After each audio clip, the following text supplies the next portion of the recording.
Geram Suriah digempur Israel, Rusia kirim serangan balasan, tembakan rudal canggih S-300.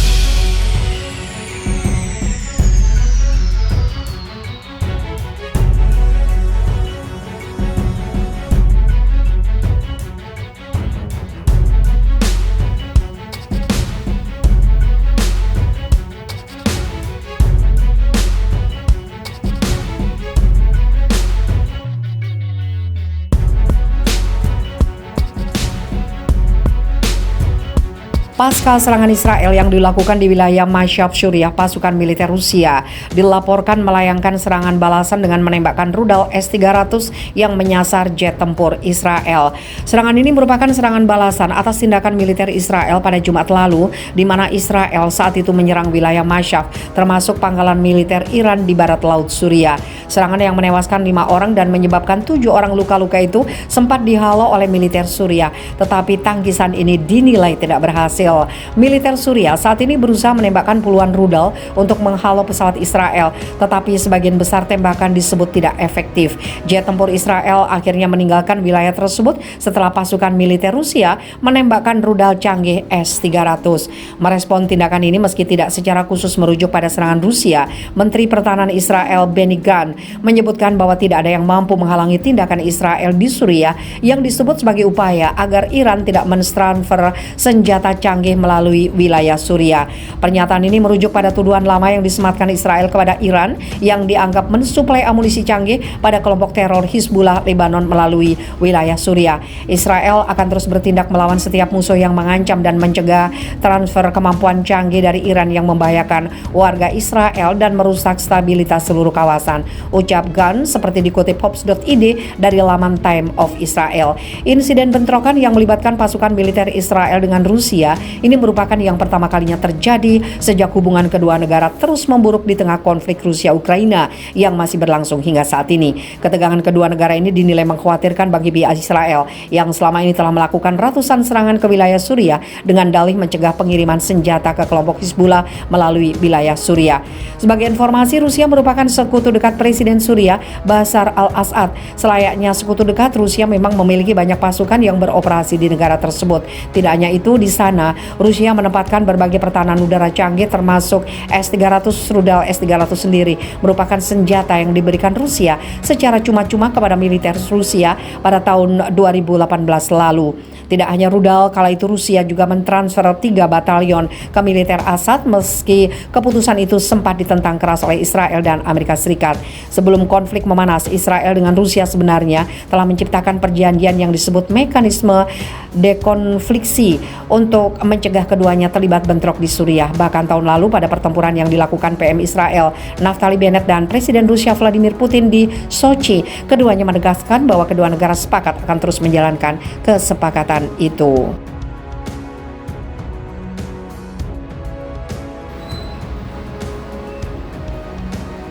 Para kombatan semakin kecewa terhadap komando tertinggi mereka di Kiev. Mereka juga kecewa kepada seluruh dunia yang dianggap berbuat terlalu sedikit untuk membantu mereka. Komandan Marinir Ukraina di Azovstal, Sergei Volinsky, menyebut mereka menggunakan setiap kesempatan untuk bertahan hidup ketika dunia sekedar mengikuti alur cerita yang menarik. Hampir setiap hari, pemimpin pasukan di Azovstal meminta kepada tokoh dunia untuk menyelamatkan mereka. Presiden Turki Recep Tayyip Erdogan, Paus Franciscus, hingga Elon Musk dimintai bantuan. Spesialis komunikasi di Azovstal disebut mempertaruhkan nyawa untuk mengakses koneksi internet lemah demi mengabarkan kondisi Azovstal kepada dunia sekaligus meminta bantuan. Resimen Azov mengunggah gambar kombatan yang terluka. Kini ada hampir 600 kombatan yang terluka di Azovstal.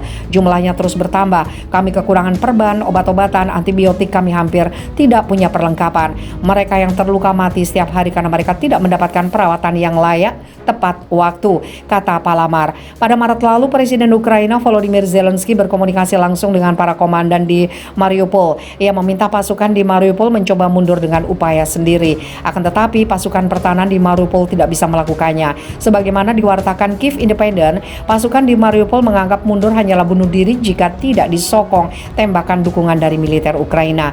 Kami bilang ke Presiden, kami tidak bisa pergi karena rekan kami yang terluka perlu dievakuasi lebih dulu. Kami tidak bisa melakukannya. Meninggalkan mereka yang terluka di belakang, meninggalkan warga sipil tanpa perlindungan, kata Palamar. Hingga berpekan kemudian serangan Ukraina untuk menyelamatkan mereka tidak kunjung tiba. Kiev menegaskan operasi semacam itu tidak dimungkinkan karena jumlah besar pasukan Rusia di sekitar Mariupol. Kekecewaan terhadap Kiev pun semakin bertumbuh di kalangan pasukan pertahanan di Azovstal. Mereka mempertanyakan mengapa Rusia hanya butuh 4 hari mencapai Mariupol dari semenanjung Crimea, seolah tidak mendapat perlawanan. Mereka juga mempertanyakan mengapa harus bertempur sendirian selama lebih dari 80 hari menanti blokade Rusia ditembus pasukan Ukraina dari arah Kiev, sesuatu yang tidak kunjung tiba. Selama ini kami mendengar itu dari Komando Pusat. Kawan-kawan, bertahanlah hingga tanggal tertentu pada bulan Maret. Kami terus bertahan, apa yang terjadi selanjutnya tidak ada. Lalu bertahanlah hingga 1 hari di bulan April. Kami melakukannya dan tidak ada yang datang menolong. Bertahanlah hingga 1 Mei, 5 Mei, 6 Mei. Kami terus bertahan, tidak ada yang terjadi. Tidak ada aksi militer yang diluncurkan untuk mencapai kami. Zelensky sendiri mengaku pemerintah pusat di Kiev melakukan apapun untuk menyelamatkan pasukan di Azovstal melalui jalur diplomasi. Namun pasukan Rusia bersikeras menggempur tempat itu karena pasukan pertahanan Ukraina tidak mau menyerah. Satu-satunya hal yang melegakan pasukan pertahanan di Azovstal adalah ratusan warga sipil yang mengungsi di sana telah dievakuasi semuanya. Setelah dievakuasi selesai, mereka mengaku siap menghadapi akhir terburuk. Pasukan pertahanan di Azovstal menganggap menyerah ke Rusia bukanlah pilihan. Mereka, khususnya personel regimen Azov, yakin bakal disiksa sampai mati jika menyerah ke Rusia. Daripada menyerah jika tidak kunjung diselamatkan, Kapten Palamar mengaku pasukannya siap bertempur hingga akhir hayat. Kami akan terus bertempur selama kami masih hidup, kata Palamar.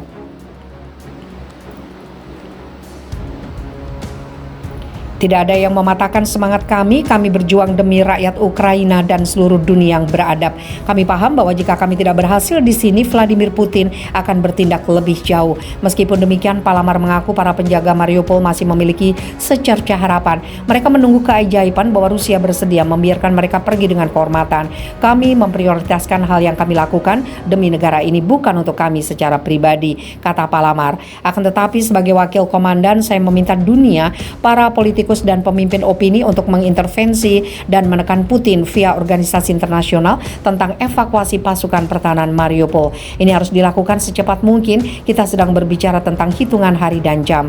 Kapten Palamar menyampaikan permintaan itu pada 14 Mei 2022. Hingga berita ini diturunkan belum ada evakuasi yang direncanakan ke Azovstal.